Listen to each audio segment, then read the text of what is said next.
La première raison, c'est une raison négative, comme vous allez voir.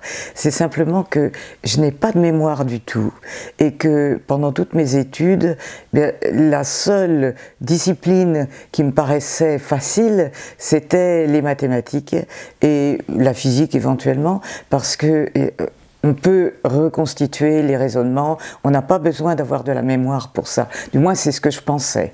La deuxième raison, c'est que mes parents étaient des émigrés de Hongrie et qu'ils étaient venus dans les années 30. Mon père avait fait des études de biologie et il aurait beaucoup voulu être biologiste. Est arrivée la guerre là-dessus, pendant laquelle j'ai été d'ailleurs cachée avec ma mère dans un coin en France. Et inutile de vous dire que c'est parce que j'étais d'origine juive. Et après la guerre, mon père avait perdu beaucoup de ses savoirs. Il les a réappris un petit peu à l'école, enfin à l'université, mais il a décidé d'exercer la biologie, non pas en tant que chercheur, mais en tant que praticien. Et il a toujours regretté d'ailleurs ce choix, j'ai l'impression. Et toute ma vie, j'ai entendu parler du métier de chercheur qu'il aurait voulu faire. Et puis j'ai aussi lu un livre qui était le livre sur Marie Curie, écrit par sa fille. Ce livre m'a donné envie de faire la même chose qu'elle, c'est-à-dire de la recherche scientifique, parce que je l'admire beaucoup, je l'ai toujours beaucoup admiré. J'ai finalement fait de l'astrophysique un peu par hasard, tout simplement parce que mon mari à l'époque était rentré dans un laboratoire d'astrophysique et j'ai découvert les beautés de l'astrophysique et je m'y suis tenue après toute ma vie.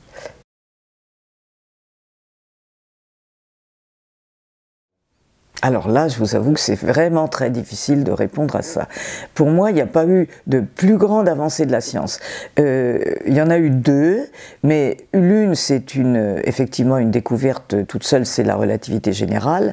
Et puis l'autre, c'est tout un corpus de connaissances, c'est-à-dire la mécanique quantique. Mais je ne considère pas qu'on peut détacher des morceaux pour dire telle chose a été plus importante que d'autres.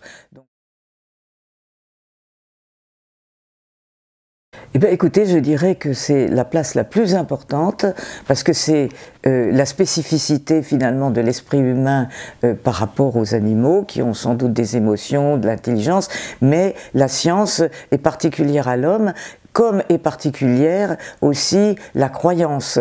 Mais justement, je pense que les croyances versus la science, qui sont très importantes, elles doivent être absolument démontées par la science, parce que elles sont néfastes. Donc, je dirais que c'est vraiment la science qui est la chose la plus importante dans la société, et que l'un de ses rôles, peut-être le plus important, c'est de démonter les croyances. Je ne sais pas si c'est le mot juste. Il y a une chose qui est la méthode scientifique pour moi. Mais la méthode scientifique, ça recouvre beaucoup de choses. Le rationalisme et puis l'expérimentation. Maintenant, la méthode scientifique, c'est une façon de faire marcher ces deux choses, c'est-à-dire, par exemple, d'avoir une idée théorique, de faire une prédiction d'une observation, d'une expérience, de réaliser l'expérience, de voir si la prédiction est réalisée, auquel cas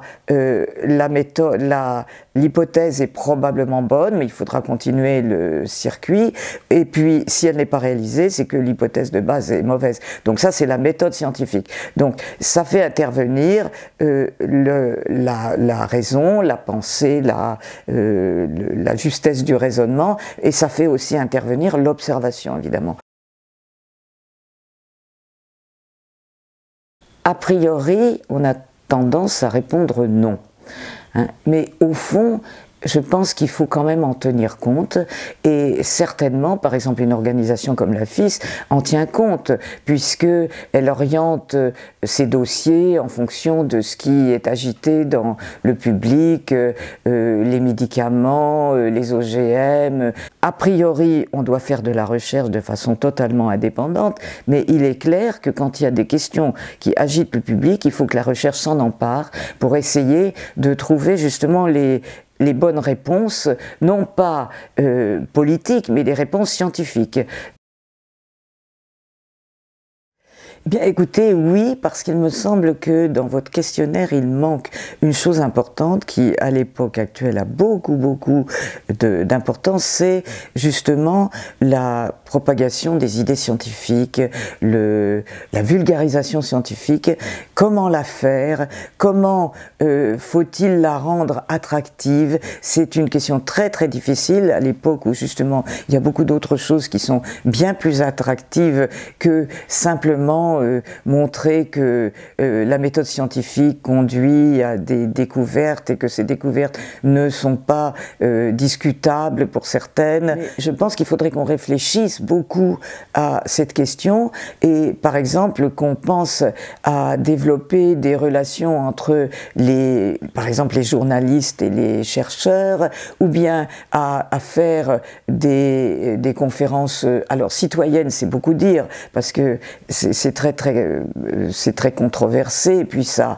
il faut savoir comment on les fait, mais des conférences où effectivement le public peut être mis au courant de ce qui est fait par la science, et il y a aussi beaucoup les sciences participatives qui peuvent apporter énormément au public en lui montrant que la science n'est pas quelque chose de facile, mais que c'est quelque chose dans lequel tout le monde peut rentrer en faisant des efforts, et je pense que ça mobiliserait les gens et que ça leur permettrait aussi de faire la distinction entre ce qui est science et ce qui est simplement des fake news, comme on dit maintenant, ou des croyances.